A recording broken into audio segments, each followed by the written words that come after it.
My dear Adorna and John, 23/1/23 is today's date. It's going to be a great day for you and for your family in your personal history, your personal calendars. It comes only once in a lifetime, and both of you have seized the opportunity to make this day the most beautiful day in your lives. It's so good and encouraging to see two young persons like yourselves coming to the altar of God to pledge your love for each other and to ask the Lord to bless this love and this day. A few days ago, I had the opportunity of meeting both of you and listening to you, and with your kind permission today, I'm going to share a few things, what you shared with me. To the question, why do you want to get married to each other? Both of them said, we have discovered in each other something common that we share. For example, both of them said, we love food. But on a more serious note, Adorna told me that she found John to be a very understanding person, a very supporting person, a very caring person, a person who has built his life the hard way. And she thought that John is the right person to be her life partner and her soulmate. John, I am repeating these words of Adorna today so that you may hear them once again and keep them in your mind and your heart. Adorna finds you a very understanding, supporting and caring person. I hope she will continue to experience these good qualities in you in the days and years ahead. John, your name means the graciousness of God. Be gracious towards Adorna in all things, especially in the difficult moments of life. And I can assure you, if you are gracious towards her, she will come to be the love of your heart for the rest of your life. John had the same thing to say about Adorna. John had similar things. He said she is very loving, she is very caring, and she is very supportive. Adorna means to be adorned with spiritual and physical gifts. Adorna, today you look extremely beautiful with your fine clothes and your fine jewelry.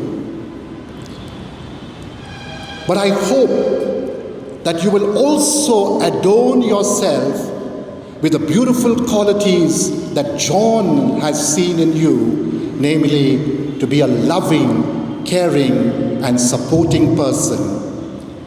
And if you do this, you will come to cherish the love of John all the days of your life. I wish to congratulate both of you and your parents on the readings that you have chosen for this day. They are so apt and appropriate for the occasion. In the first reading that we have from the book of Genesis, chapter 2, verses 18 to 24, we have a few points for our reflection this evening. 1. When God saw Adam was so lonely, he created woman to be his partner. I repeat, his partner. Therefore, both of you come together in this marriage as equal partners. God did not create woman from a bone in the head of Adam, lest she may sit on his head and dominate him. God did not create woman from the foot, a bone in the toe of Adam, lest she may trample upon him and destroy him. But God chose a rib closest to the heart of man, from which he created woman, that he may love her, that she may love him, and they may love each other for the rest of their lives. Very interestingly, God also created a structure and an order in the relationship between man and woman, between husband and wife. St. Paul, in the letter to the Ephesians today, reminds us. He says, "Wives, submit to your husbands as the Lord. For the husband is the head of the wife, even as Christ is head of the church." Adorna, this teaching of Paul may at first sight seem like throwing a wet blanket on your freedom and independence. Submit. Kindly note that this word submit is not the same as docile submissiveness. It means just like the church, the bride of Christ, lives in loving obedience to Christ, so too the wife is invited to live in loving obedience to her husband. You will do well to listen to St. Paul and his advice. He says in today's reading, walk in love. Love each other as Christ has loved us. John, listen to what Paul is telling you today. Husbands, love your wives as Christ loved the church and gave himself up for her. Husbands should love their wives as their own bodies. And he who loves his wife loves himself. John, if you want to know how Christ loved the church, then have a look at the cross before you. Christ gave his life for the church. And Paul is telling you this evening, you must love Adorna in the same way that Christ loved his church. Don't look at me, look at the cross.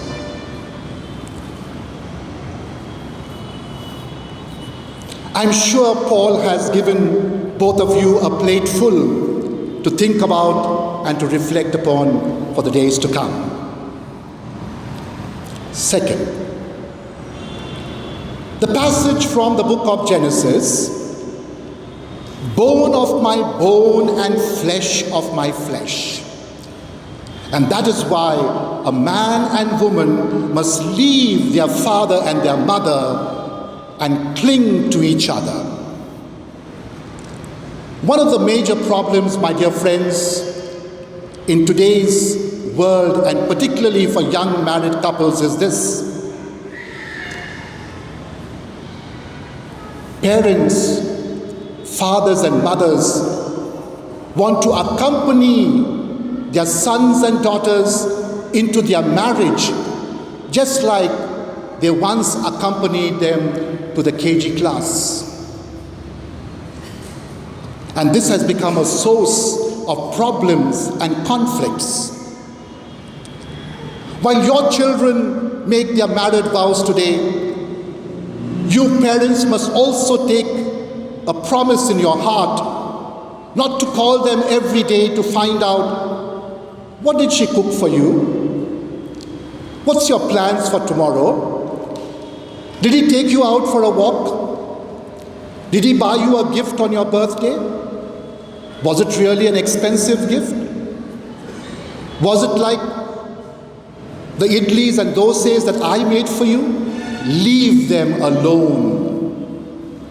Let them cling to each other.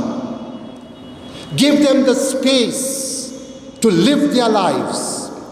It doesn't matter if they make mistakes.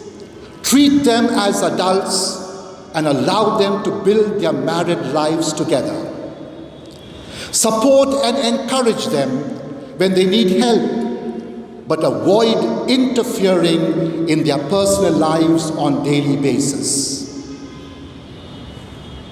Third, the passage from Genesis speaks about becoming one flesh. What is this one flesh all about?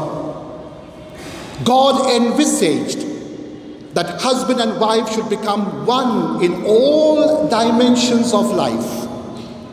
The physical, the psychological, the social, the religious, and even the emotional aspects of life. So much so that after years of living together your married life, people must not come to see you as two persons, but as one person. In maths, 1 + 1 = 2. In a Christian marriage, 1 + 1 = 1. I was wondering, is there any message in the date that you chose? 23-1-23? 23, one flesh, becoming one? Fourth, I felt so happy the other day when you said that you wanted to make God as the center of your married lives. Just like you cannot draw a circle without a center, you cannot have Christian family without God being the center. Jesus has a very clear statement in John chapter 15, verse 5. You can do nothing without me. You can do nothing without me. But there's also the reverse side of this sentence, which says, you can do everything with me. And therefore, from this day onwards in your married life, make it a point that Jesus becomes the foundation stone of your life. Put your trust in Him. Surrender your lives and your marriage to Him. Build your life and your family on prayer and the Word of God. Above all, allow Jesus to journey with you as the third partner in this marriage. Let Him be your center, and you will come to live within the circle of His love. Last but not the least, make Mother Mary too part of your married lives. As the wedding feast of Cana that we read this evening, it was Mary who went and discovered that they have no wine. And she went and whispered into the ears of Jesus, they have no wine. Jesus, her son, did what was impossible. He transformed water into wine. And therefore, Adorna and John, if you make Mary as an accompaniment in your life, when you have problems and challenges that you will face, she will be there to whisper into the ears of her son Jesus. My son Jesus, John and Adorna have no wine. And Jesus If He is part of your married life, He will make that water into wine. Adorna and John, I offer you my hearty congratulations today on this very special day in your life.